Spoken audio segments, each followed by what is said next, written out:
પાટણમાં દાગીના ચમકાવવાના બહાને વૃદ્ધાના સોનાના પાટલાની ચોરી. લક્ષ્મીનગર સોસાયટીમાં તસ્કરોનો આતંક. ભરબપોરે ગઠિયાઓ 25 ગ્રામ સોનાના પાટલા શેરવી ફરાર. ગાયત્રી મંદિર વિસ્તારમાં ભયનો માહોલ. પાટણ શહેરના ગાયત્રી મંદિર વિસ્તારમાં આવેલી લક્ષ્મીનગર સોસાયટીમાં ભરબપોરે છેતરપિંડીની એક ચોંકાવનારી ઘટના સામે આવી છે. દાગીના સાફ કરી આપવાના બહાને અજાણ્યા ગઠિયાઓએ એક વૃદ્ધ મહિલાને પોતાની જાળમાં ફસાવી સોનાના પાટલાની ચોરી કરી નાસી છૂટ્યા છે.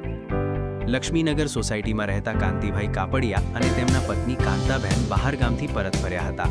ત્યારબાદ બપોરના સમયે કેટલાક અજાણ્યા શખ્સો તેમના ઘરે આવ્યા હતા.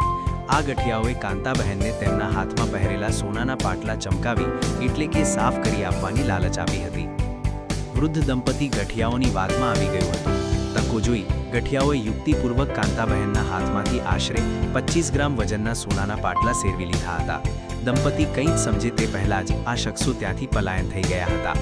છેતરપિંડી થઈ હોવાનું માલુમ પડતા દંપતીએ બૂમાબૂમ કરી હતી, જેને પગલે સોસાયટીના રહીશો દોડી આવ્યા હતા, પરંતુ ત્યાં સુધીમાં ગઠિયાઓ ભાગી છૂટવામાં સફળ રહ્યા હતા. ભરબપોરે રહેણાંક વિસ્તારમાં બનેલી આ ઘટનાને પગલે સોસાયટીના રહીશોમાં ફફડાટ વ્યાપી ગયો છે. આ અંગે પોલીસને જાણ કરવાની તજવીજ હાથ ધરવામાં આવી છે.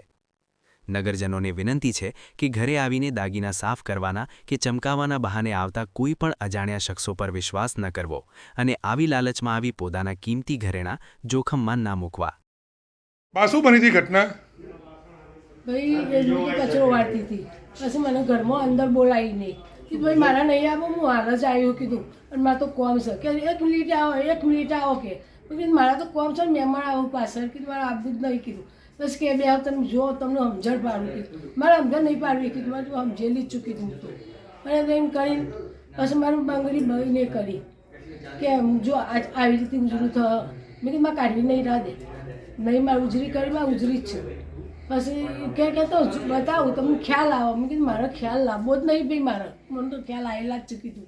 એટલે પછી કાઢીને હાથે પછી પેલો ગોળ ડબ્બો હતો ને તેનો એમાં મૂકીને પછી આમ થોડી ગરમ કરીએ ને બા એટલે બધું આ કચરો જતો રહેશે તમારે. બીજી વાર કચરો કાઢવાની જરૂર જ નહીં ભાઈ. અને પછી તો શીખર ગેસ ઉપર એને મૂક્યો અને પછી શીખર એને કાઢીને જે વખત લઈ ગયો એ ખબર નહીં. બોલો કેટલા જણા હતા? 2 જણા. કેટલા તોલાની બગડી હતી? મારા 2.5 તોલાના પાટલા હતા. 2.5 તોલાના પાટલા. શું નામ તમારું? કાંતાબેન.